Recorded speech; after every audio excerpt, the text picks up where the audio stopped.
Hello and welcome to Developing Your Resiliency. This webinar is facilitated by the National Alliance on Mental Illness, NAMI, of Nebraska. My name is Sithara Mathani and I'm the Community Outreach Associate at NAMI, Nebraska. And I'm going to be providing a brief introduction before turning the webinar over to our presenter, Dr. Eric Hill. This webinar is being hosted by Beacon, the Behavioral Health Education Center of Nebraska at Nebraska Medicine. Thank you to Keith Anderson for helping us with the technology aspect of this webinar. This is the first of a series of 3 webinars designed for people who have recently returned to the community from the hospital and those who walk with them. The series of webinars is part of a larger project on recovery and resiliency that NAMI Nebraska is working on this year. The project includes newsletters, story videos, webinars, and trainings. Through this project, we seek to educate the public about mental illness and the services available, as well as advocate for the rights of people with mental illness. We hope to fight stigma, honor people's resiliency, and illustrate that recovery is possible. At the end of the webinar, there will be more information for those interested in getting involved in the project. A few notes. Funding for this project is provided by DHHS. The views expressed in this publication or webinar do not necessarily reflect the official policies of the Nebraska Department of Health and Human Services. Mention of trade names, commercial practices, or organizations does not imply endorsement by the Nebraska Department of Health and Human Services. The webinar will last about an hour. We'll be recording it and the link will be posted later on our website. If you have any questions as we go along, you can type them in and we'll get to them at the end of the webinar. And now I'd like to introduce Dr. Eric Hill, Organizational Resiliency Consultant at CHI Health. Welcome, Dr. Hill. Well, thank you very much, Sithara. It's a pleasure to be with all of you this afternoon as we talk about this topic of resiliency. And I hope the information that we share with all of you is of benefit and that you are able to integrate some of this information into your own life as you look at where you are at in regards to your own resiliency. So before we get started, just to kind of talk a little bit about the concept of resiliency in and of itself. It's one of those areas of our lives that we all know we benefit from when we have it, but we don't really have, it's not like a meter on your dashboard of your car where you can tell if your tank is full or not. You just only hope that there is fuel in the tank, so to speak, when a crisis or a challenge arises in your life and you have to tap into your resiliency. And so with that in mind, what we're going to be discussing today are ways in which you can cultivate your resiliency and strengthen your resiliency so that, again, when you face that challenge or that crisis in your life, you know, as opposed to hope, but you know that you do have resiliency within you that you can access. So before we begin, I thought it might be beneficial just to kind of provide a context for why resiliency is important, how this affects all of us, and why we all need to be sensitive to our resiliency as well as the resiliency of others around us. So this information comes from the National Institute of Health, and this was a 2014 study that they did. And in that study, they revealed that approximately 9.8 million adults aged 18 or older deal with some type of severe mental illness in their lifetime. And so this is about 4.2% of all U.S. adults. And so when we look at that number, you know, it's important to realize that that number may actually be lower than the actual figure in the United States, as we all can appreciate and understand that there is still a level of stigma associated with reporting or revealing that you may have experienced or are experiencing a mental health crisis, and all of us can do our part in helping to reduce that stigma. But it is clear that there is a significant number of individuals in our country that are experiencing at different times in their lives issues related to mental illness or a mental health challenge. Going on then in that survey, they showed that individuals 18 or older, about 6.7% of those individuals indicate that they've had at least one major depressive episode in the past year. Now, approximately a little over $1 billion are spent on antidepressants in the U.S., so that kind of gives you a sense of the scope and scale of this issue and the number of people that are dealing with major depression. And recently, there was a call from the U.S. Preventative Services Task Force, which is a collection of physicians and care providers throughout the United States that have asked or recommended that all adults be screened for depression by their primary care providers. So that again just speaks to the extent to which it's becoming more and more recognized that many of us at different times in our life may experience symptoms of depression and or a major depressive episode. And so it behooves all of us to be sensitive to our own mental health as well as the mental health of those around us. Finally, in this same study then, they talked a little bit about almost 20%, almost 1/5 of the U.S. population will experience an anxiety disorder at some point in the 12-month period. And so again, we see that not only depression but also anxiety, which clearly is associated with stress, is clearly associated with your own sense of resiliency and your ability to cope with stress and various challenges in your life, is a prevalent concern in our country as well. And then finally, the other piece that I added to this slide is that 60% of women are more likely than men to experience an anxiety disorder during their lifetime.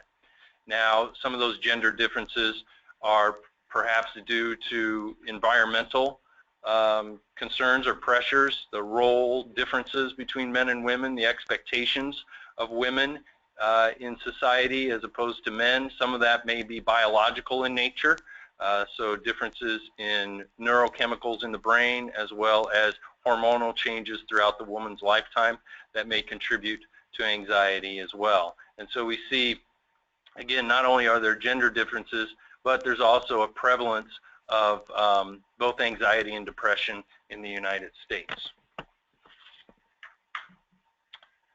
Some other research, and again, this is all available to you if you go out to the links that are listed at the bottoms of the slides. But the American Psychological Association every year does a survey called Stress in America. And in this latest survey in 2014, they found that 42% of adults say they are not doing enough or are not sure whether they are doing enough to manage their stress. So no one is indicating that they are not stressed. They're indicating whether or not they are doing enough or not sure if they're doing enough.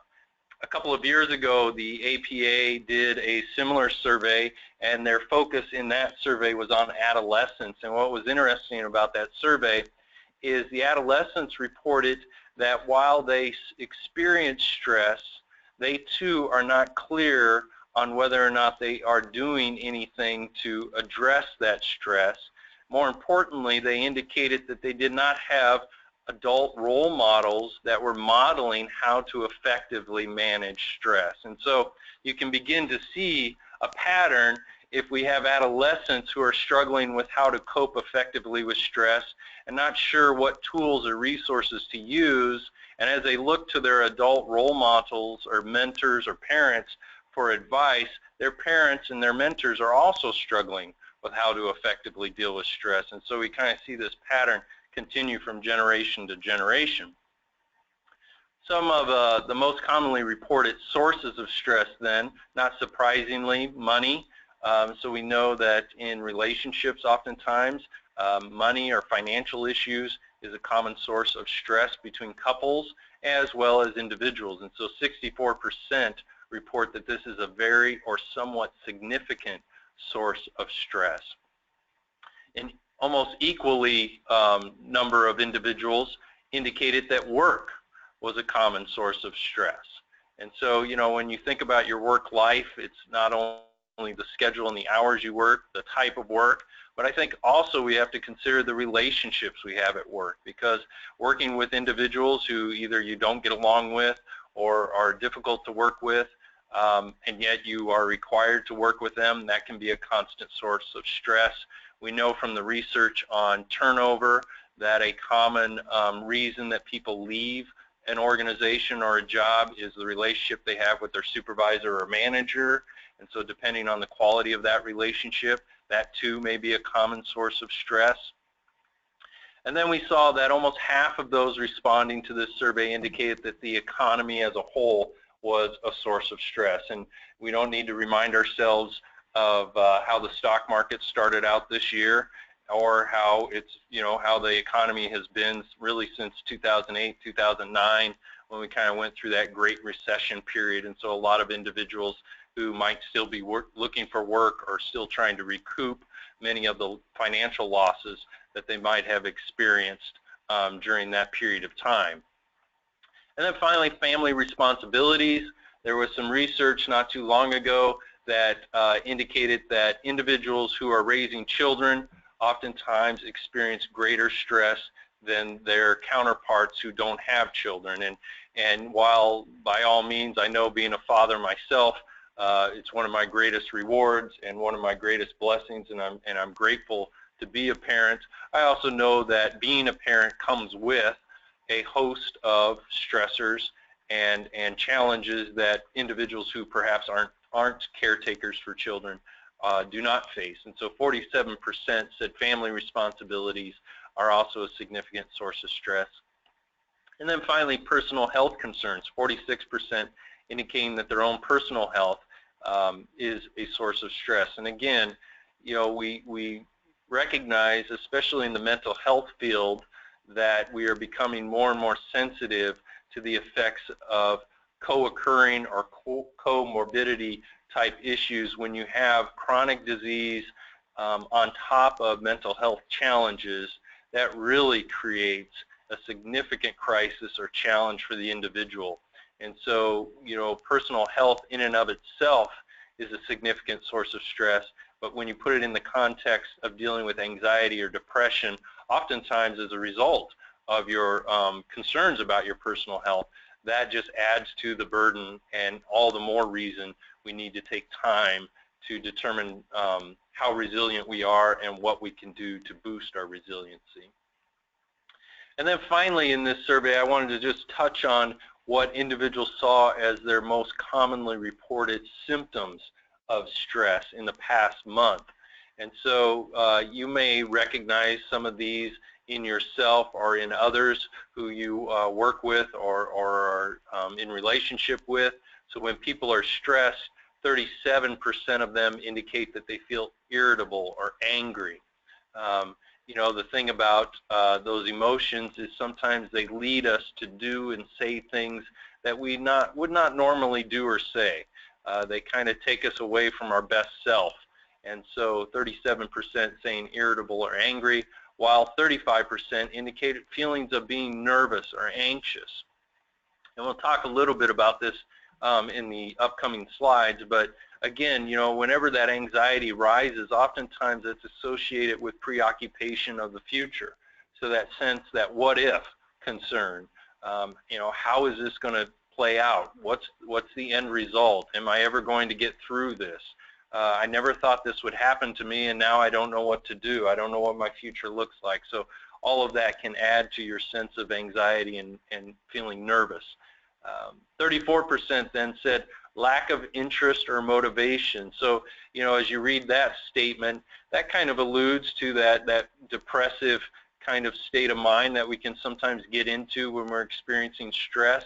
It's not uncommon for people that when they're in a high state of stress, that sense of I just don't want to leave the house. I kind of want to stay in bed and pull the covers over my head.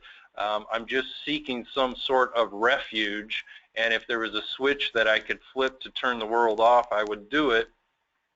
Because again, that interest in life, that interest in getting out and taking action or doing something just isn't there, and that low motivation just keeps us sometimes stuck, if you will, in a place where we don't want to be.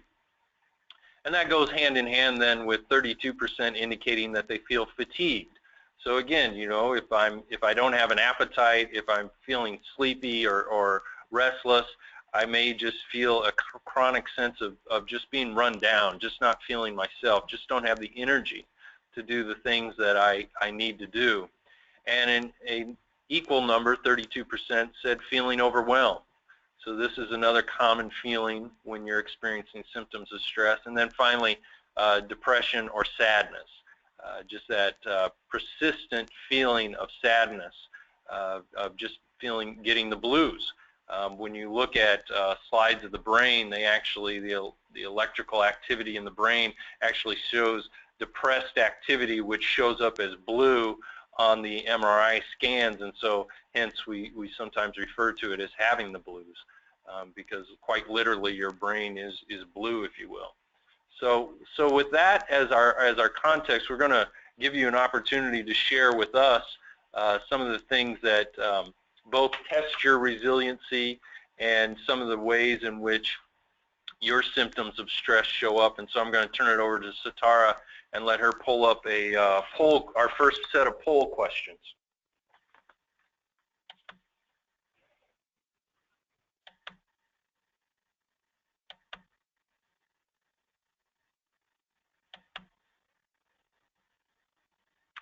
So this first one asks, in what areas of your life has each source played a role in testing your resiliency? So as you look at these categories, we're asking you just simply to check on whether or not any of these have impacted or influenced your sense of resiliency. And we've got a few folks that are starting to respond. So we'll give it about a minute here for everyone to lock in their answers. And then when we're done with this one, we're going to move on to a similar question with a new set of categories and have you respond to those as well. So it looks like we've got about 2/3 of the folks have responded, almost 100%. So I think we're getting pretty close.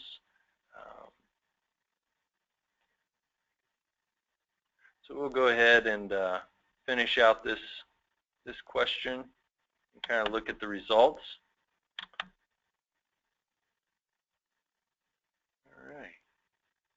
So in our sample, we had 67% indicated that money was a stressor, which isn't too far off from the national study that the APA did. 80% indicated relationships, 80% indicated work, 53% said family health problems, and 47% said family responsibilities, which was actually the exact same percentage in the APA study. And so very similar response pattern that you would expect from across the U.S., that here we're dealing with some of the exact same concerns and issues. So we're going to launch the second half of this question. So the question itself is the same, but it'll give you a chance to identify some additional categories that weren't part of the first part of that question. So this particular question looks at housing cost, personal health concerns, personal safety, or other.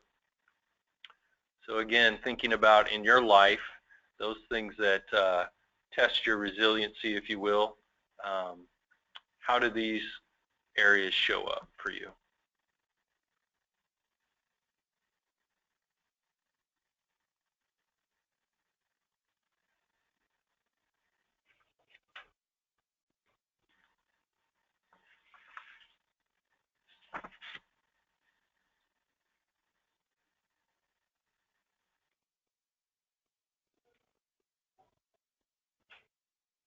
All right, looks like most of the votes are in, so we'll go ahead and close it out. So here, a little different. So 38% indicated housing costs, so a little over 1/3 of you. Almost 2/3, a little over 2/3 said personal health concerns. And again, we kind of talked a little bit about some of the implications associated with personal health concerns and why that might be a significant source of challenge or testing your resiliency. And we had 6% indicated personal safety, which is good to know, right? Because when we think about some of the basic needs as human beings, we think about shelter, safety, those types of things. So it's good to know that that's a fairly low area of concern. And then 50% said other. So there's other categories out there that we didn't include that touched on sources of resiliency or testing your resiliency. All right, so now we're going to, let's talk a little bit about a definition. Oh, I'm sorry, I apologize. We have one more, I believe, set of questions here. So this next one is, when you are stressed, what symptoms do you exhibit or experience? And so going off of that last bullet point from the slide when we talked about different symptoms, these next two questions are just going to ask you to rate the symptoms that are most common to you.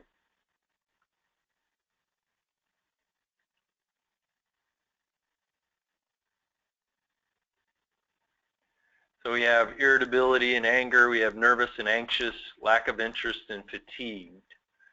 So let's kind of see where we fall with regards to that.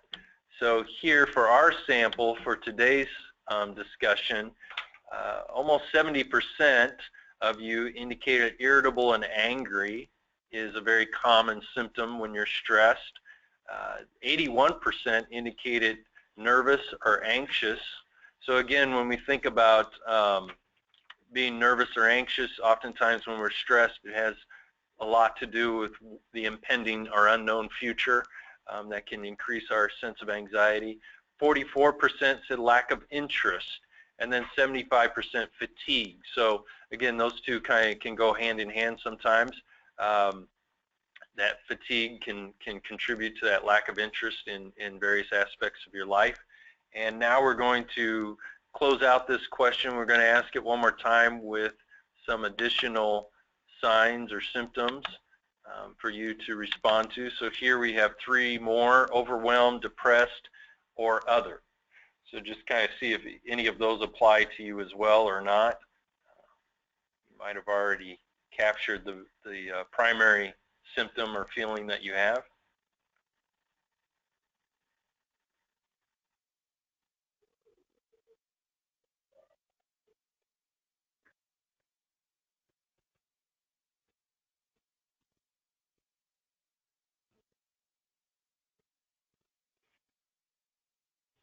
All right, so it looks like most of folks have answered now. So for these areas then, we kind of close out this question with 69% indicating a feeling of being overwhelmed, which again is not surprising.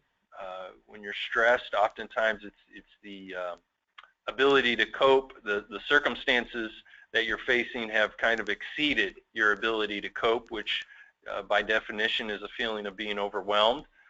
63% indicated depressed or sad, and 31% other. So very good. So your patterns kind of mirror what we would see in these national studies as well, not too far off from those.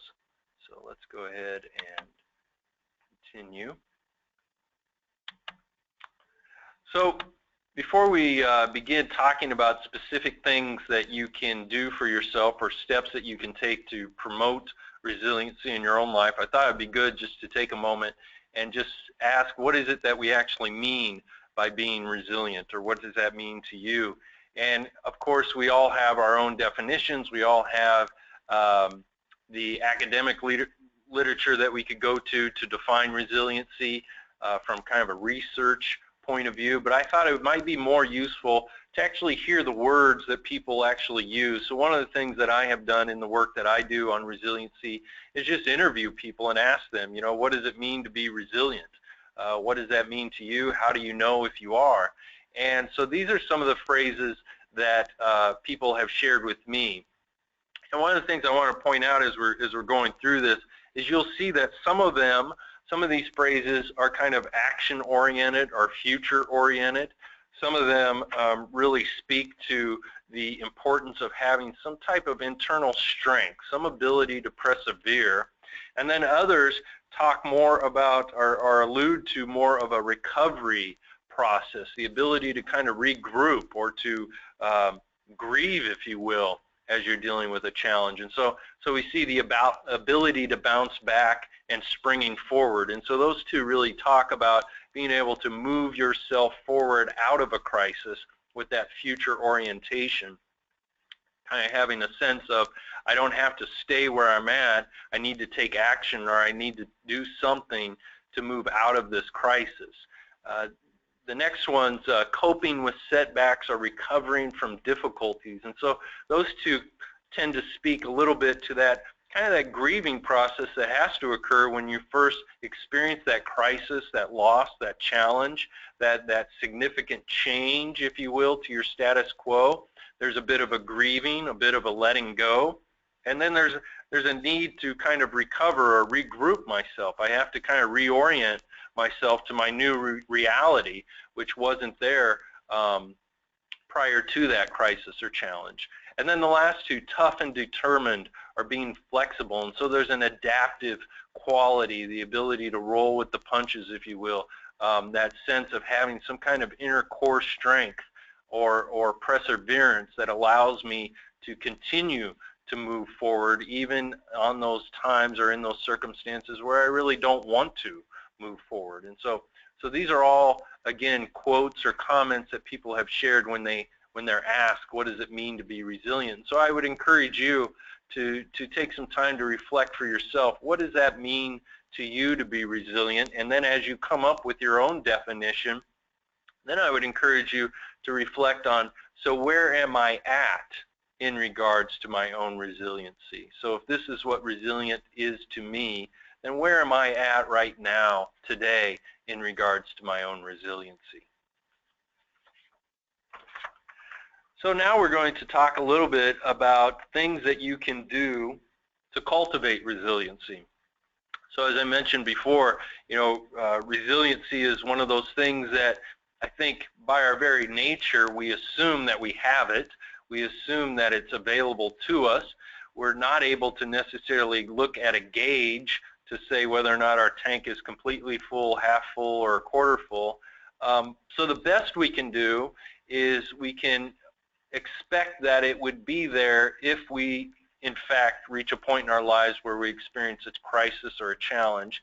But we can also proactively take some steps to make ourselves more resilient, so that when that crisis or challenge arises, we have a sense of confidence or efficacy, the ability to do what we need to do in the face of a challenge or a crisis. And so that's what we're going to talk a little bit about for the rest of this time, is some specific things that you can be doing, and as well as some ways in which you can kind of cognitively restructure the challenges you face in order to promote your own resiliency. And so we're going to talk about accepting the current state, taking small steps, getting connected with others, and then practicing self-care.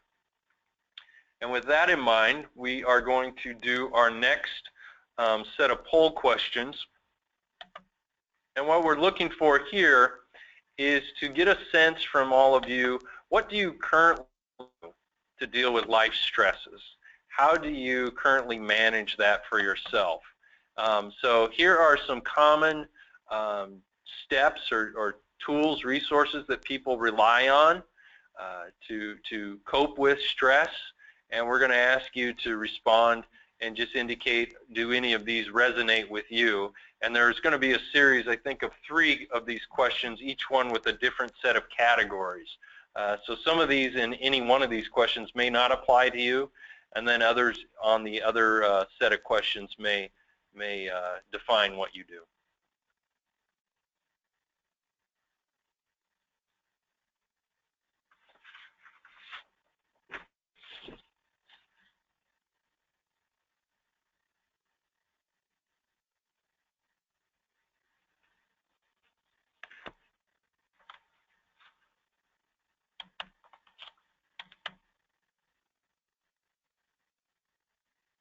All right, so for this first round where we asked you what are some of the ways that you currently cope or deal with stress, it looks like we had 81% eat, and that's definitely not uncommon. Obviously there's some benefit to, or I should say there's some comfort gained, I should say, from sometimes satisfying our stress symptoms with food.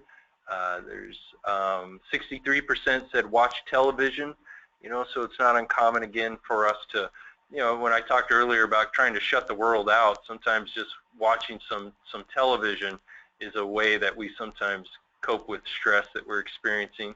56% say sleep. You know, we'll talk a little bit about sleep as a tool for self-care, and definitely it is necessary and beneficial. When it becomes our primary way of dealing with stress, then it can become debilitating and harmful. So we'll talk a little bit about that as we go along. So now let's go ahead and pull up the next round of this same question, but with some additional categories for you to look at. And let's kind of see if any of these resonate with you or not. And again, you may have already indicated your primary mode, so these may not apply to you, but feel free to respond if you do one or more of these things.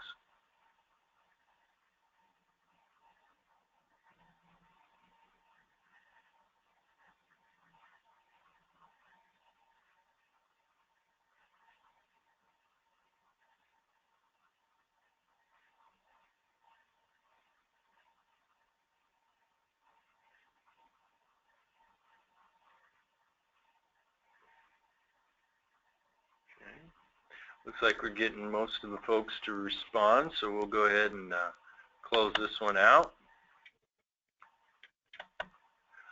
So this is good. You know, some of these, you know, a lot of these, I don't want to paint them as good or bad, because if they're effective for you in dealing with stress, then it's a good resource. Obviously, any of these things carried to an extreme can be dangerous or harmful, and so everything in moderation. And so for this set of responses, we had drink, smoke, spend money, and gambling. 0% indicated gambling. 40% indicated spending money. 0% indicated smoking, and 20% indicated drinking. And of course, again, you know, some of these things in moderation are not harmful. When they become your primary way of coping or managing stress, you become overly dependent on those things, or they take you away from actually looking at your stressors and proactively addressing what it is that you're stressed about, then of course it becomes more harmful and something that you may want to look at more closely. So now we've got, I think, one more round with this same question and some additional categories. So we'll close out this series of poll questions with this last one here.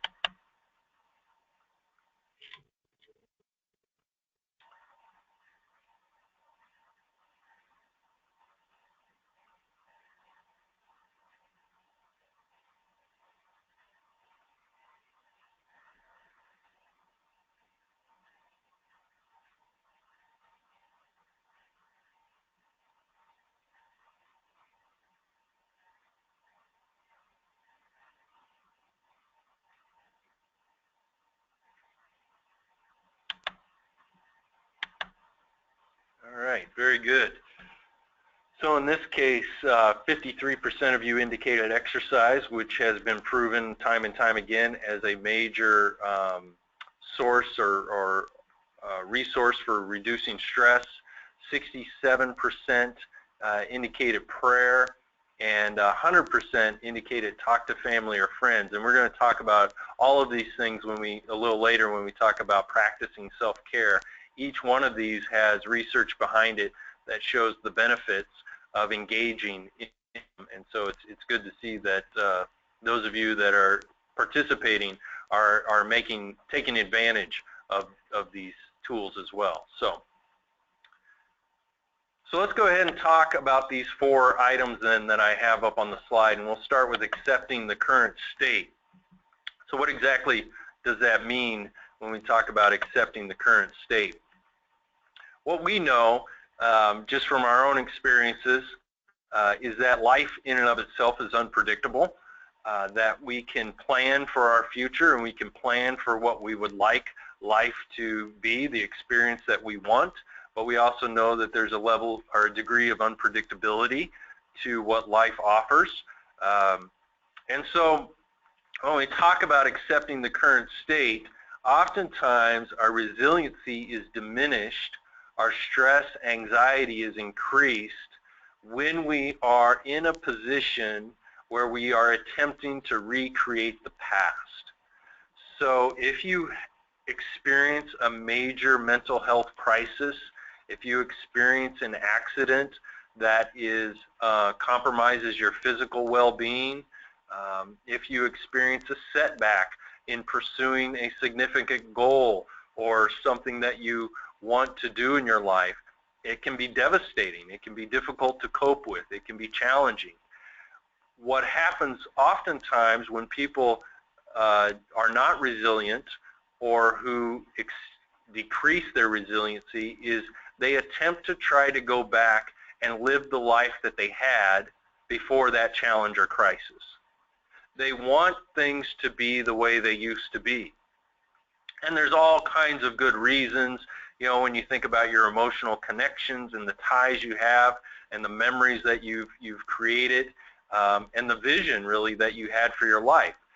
Unfortunately, as we all know, at least intellectually, if not experientially, it's almost impossible, if not impossible, to recreate the past once the past is the past.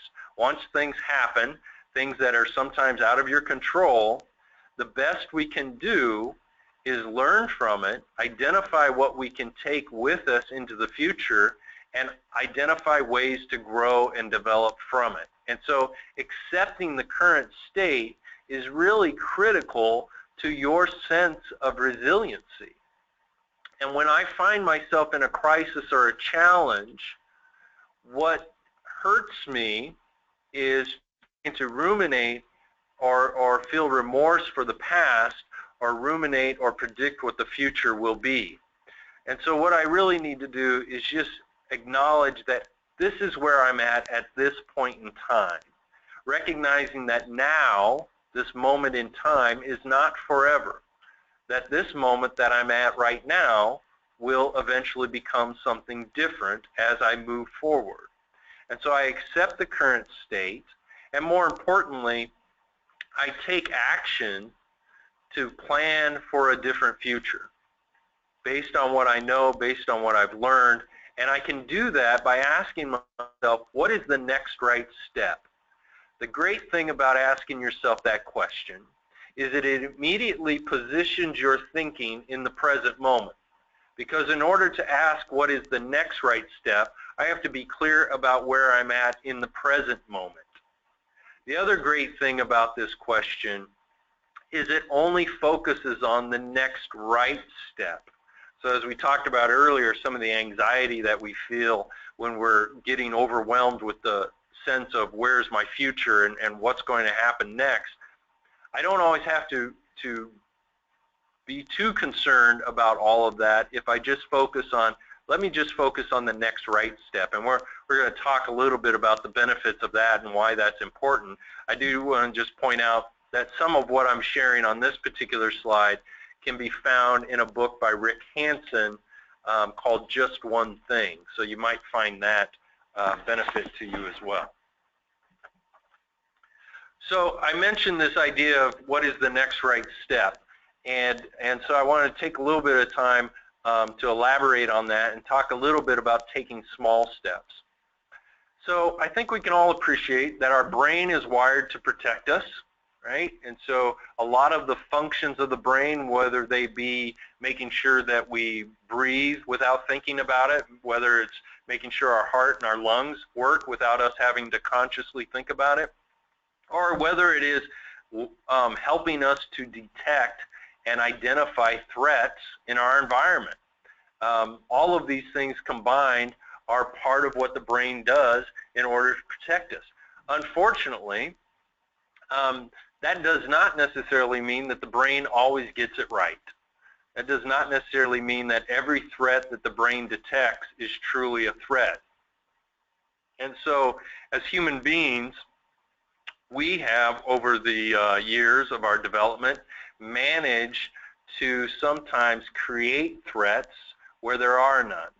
And so what do I mean by that? So if I am in a place where I've experienced a challenge or a crisis, and I know I have to take steps to move beyond that crisis. I know I have to do something in order to push through it. but perhaps my resiliency is low. I don't feel like I have it within me. I don't feel like I'm up to the challenge. So everything that comes my way feels like another disruption to my life. You know, if I was in the Hurricane Katrina, and pretty soon FEMA comes to my doorstep and hands me a set of forms and tells me I kind of have to reestablish my life, and I have to fill out these forms in order to receive money and in order to kind of start putting my life back in order. Well, some people are going to see that as an authentic next right step. And they are, even though they may be overwhelmed with those forms, they're going to take it one question at a time, and that's what I mean by small steps. They're simply going to move through that documentation, just focusing on filling out one form at a time, one question at a time, and just pacing themselves. Others are going to look at that, and they're going to throw all of it into a drawer. They're going to hide it. They're going to pretend it's not there. They're going to not want to look at it or deal with it, because they are just simply overwhelmed, because their brain has essentially told them that this is life-threatening. Even though it's not, and we know it's not. Filling out paperwork is, well, I guess unless you work for a large bureaucracy, maybe it could kill you, but I don't think so. But we know that even though it feels overwhelming, it can be done. But again, the brain might be sending you signals to say, whoa, whoa, wait a minute, we don't want to get into this. This is just too much. You're not up for the challenge. You can't do this. And that's where those threats, fears, and doubts start to come into play. Our internal conversations no longer are supportive, are no longer fostering our resiliency. They're actually diminishing our resiliency. They're taking us away from the task at hand, and they're preventing us from doing what we know we need to do. So how do you counteract that? How do you get beyond or get behind or around those thoughts that keep you from doing the things you need to do? And that's where this concept of taking small steps comes into play. So anything that I do that is considered threatening to my brain is going to send signals to the rest of my body to stop doing what it is you're doing. It's going to want to go back to the status quo, into that place where it was safe. And so one of the things that I can do is take those big challenges and break them down into smaller and smaller steps. And when I do that, there's not so much a sense of a threat any longer. The parts of my brain, the emotional centers of my brain that are responsible for sending those alarms to warn me of those perceived threats are no longer triggered when those steps become small enough to where they are no longer perceived as threatening. So let me just give you a quick example. So I'm a runner, and I've ran for a large part of my adult life. And you know, when I started running, there was no way I would ever consider running a marathon. It was not even in the range of possibility. And if I had had a friend who said, hey, by the way, I signed you up for a marathon and it's in a couple of weeks, I would have been petrified. I would have been paralyzed. I wouldn't have known what to do. I probably would have just stopped running because that was easier than thinking about having to train.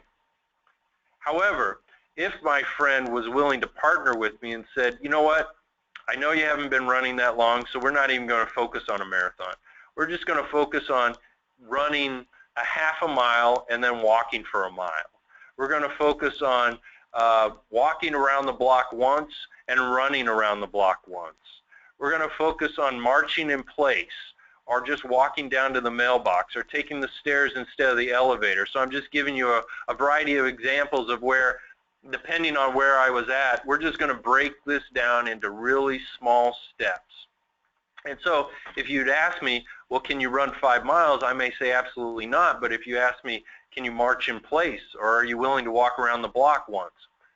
I would not see that as a threat. That would not concern me too much because it's within the range of possibility. And so doing that then does not trigger emotional centers of the brain that cause me to become paralyzed or cause me to stop taking action. And part of our question of resiliency is the ability to fly underneath the radar of those emotional centers so that we can keep moving things forward.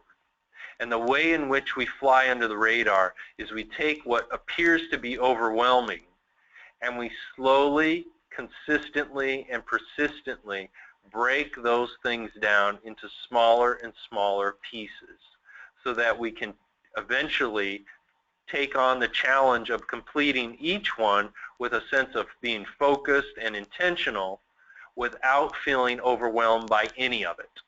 And of course, as we know, that consistent, persistent behavior will eventually get you to where you need to be.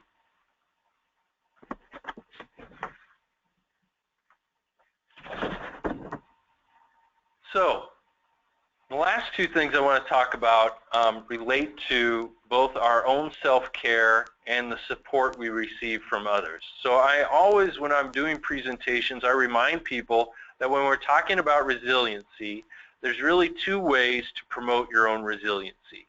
It's the things that you do for yourself, all of the self-care that you engage in, right? Avoiding some of the things that you know aren't good for you, right? But more importantly, it's the support that you invite into your life. Because time and time again, it's the support of others that enables you not only to do the things that you know are good for you, but it's also the support of others that keep you from doing the things that you know are not good for you. So we as human beings are naturally wired to be in relationship. It's part of our DNA. It is part of our genetic makeup to be social creatures and to be in relationship with one another. Okay? And we cannot ever forget that, because we find time and time again in the research that my mental health, my physical well-being, my overall state of wellness is improved when I am in relationship with others. So whether that be with an intimate partner, whether that be with a close family, whether that be with friends or coworkers, when I have connections with others, I'm in a better, healthier state to be resilient. And so that's why there's this interdependency between resiliency and support. Now, of course, much like with mental health issues where there's a stigma and a desire or a lack of transparency in discussing these things, the same can be said for support. So I'm much more inclined to give support to others than I am to request support from others. I have personally, as well as a society, witnessed and experienced that hesitation that happens when you might need help or support from someone. You question whether or not you want to be a bother. Perhaps they're too busy. You question whether or not it will say something about your own abilities, that you can't cope or that you're not capable, and therefore you need the support of others. We perceive that everyone else around us is able to do this so well by themselves. What we miss is the support that they probably have in place already that is helping them to be successful in doing what they're doing. So we really need to get over that conversation and get over ourselves and recognize that we're put on this earth to be in relationship with each other. We are put on this earth to be a support to each other. And it is to our benefit, as well as the individual supporting us, to engage that aspect of ourselves. So both by giving and receiving support, we are a mutual benefit to each other because it fulfills our natural purpose. Okay? And so we know that mental health recovery is enhanced through support. That's one of the reasons why so much research shows that peer support specialists are extremely beneficial to people that are experiencing a mental health crisis. That's one of the reasons that the work that NAMI does is so critical to the welfare of individuals who are experiencing a crisis in mental health. They are a significant part of the supportive network that is available in the community, and without their support, a lot of individuals would continue to suffer in silence. And so it's extremely valuable and beneficial that we recognize the importance of support in our lives. And so as we come to a point of conclusion with this presentation, I just wanted to touch on just some basic self-care resources and tools that all of us should be mindful of when we're talking about resiliency. These are probably things that all of us at some level already know, but they may be things that we're not always integrating into our life. So we know from the research on sleep that on average anywhere from 7 to 9 hours of sleep is beneficial to individuals, so approximately in that range of 7 to 9 hours. We know that impaired sleep can increase mood disorders and have negative effects on our mental well-being. So sleep becomes a critical factor to your resiliency and your overall well-being. Diet, of course, is one of those things that we all need to be mindful of. Whether or not we feel the need to be on a diet, at the very least be mindful of what you're putting into your body. And so, you know, one of the cycles that we can sometimes get into is we don't get enough sleep, so then we prop ourselves up with sugar and caffeine in an effort to compensate for not getting enough sleep, when in reality what we need to do is decrease that sugar, salt, and caffeine and just go back to getting enough sleep. You know, increasing your vegetables and fruit, again, these are all things that you probably are aware of, but then again, if you think about what are the small steps that I can take so it doesn't feel overwhelming? Can I introduce one additional serving of vegetable or fruit into my diet a day? That may be as simple as an apple or a couple of carrot sticks.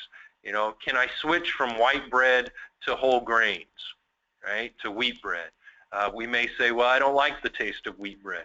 Well, then is there another area in your diet where you can make an exchange? Moderate exercise is another self-care technique that we should all be aware of and look for ways to integrate it into our day. It doesn't require several hours at the gym. It doesn't even require a gym membership. Again, something, and again, I'm not the only one that said this, and I'm sure you've heard it before, you know, 30 minutes a day, taking the stairs instead of the elevator, spreading out that 30 minutes over the course of a day. So maybe it's 10 minutes in the morning, 10 minutes in the afternoon, and 10 minutes in the evening. But there's research that shows individuals that engage in 30 minutes a day of moderate exercise, not talking about sprinting or heavy weightlifting, experience a 48% decrease in their anxiety, symptoms of anxiety, 30 to 47% decrease in depression. So clearly, when we're talking about our mental health and our resiliency, moderate exercise is a key component to our ability to stay healthy. And then finally, the last two, drinking water. You know, our bodies are primarily made up of water, and so switching out a couple of cans of soda a day and replacing that with a couple of glasses of water is extremely important. And then finally, spiritual connection. So we saw from the poll earlier that many of you turn to prayer and connection with others. And so there is research that supports the idea that when I have some type of spiritual connection, whether it be in an organized religion or whether it just be a sense of spirituality among others, that sense of community and support is extremely beneficial to our resiliency and well-being. And so taken together, all of these things are fairly simple, easy things to implement, but yet the effects of that on your resiliency will be profound. And so with that, then, I want to conclude, and I want to thank all of you for participating in this webinar, and just open it up to any questions or comments regarding anything that we've shared.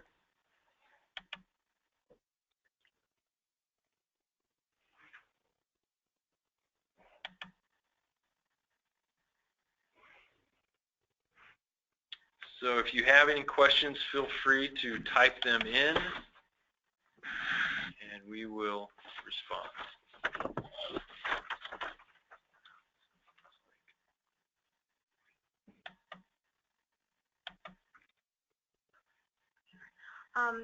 Someone asked whether the slides will be available after the webinar. A recording of this webinar will be available on our website, naminebraska.org.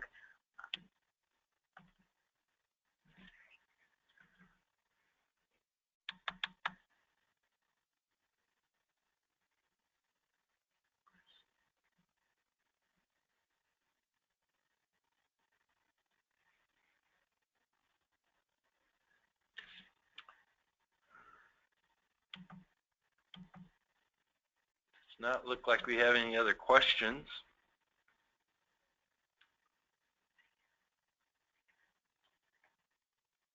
So here's one question. How is resiliency particularly important for caregivers of people experiencing mental illness? So that's a great question. You know, a lot of the work that I've done is on care for the caregivers, and a lot of the research I do is on clinical caregivers. But whether you're a clinical caregiver or a non-clinical caregiver, we can appreciate and understand that the stress associated with being in that care provider role can be extremely demanding. And so of course, resiliency is critical to your well-being as well. And so as you're trying to bolster or support the resiliency of the people you're caring for, you too need to be mindful of your own resiliency.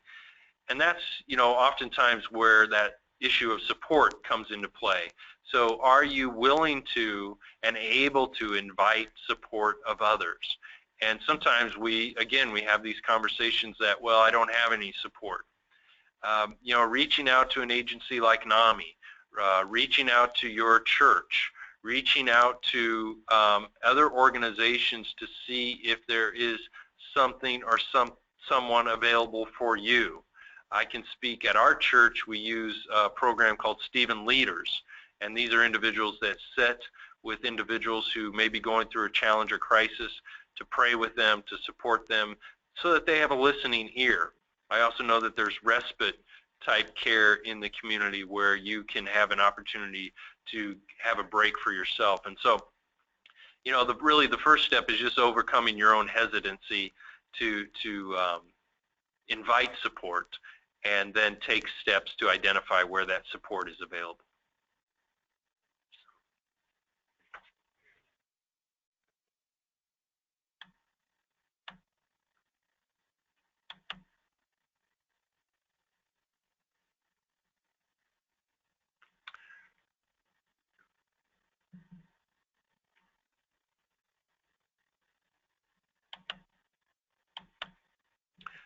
So it looks like our time has come to an end, and again, just want to thank all of you for attending. Yeah, thank you, Dr. Hill, for sharing your expertise with us today, and thank you to everyone for participating in today's webinar. NAMI Nebraska will be conducting 2 more webinars between now and June of this year. If you're interested in participating, please call us at one of the numbers listed on the slide. As I mentioned, a link to a recording of this webinar will be soon posted on our website.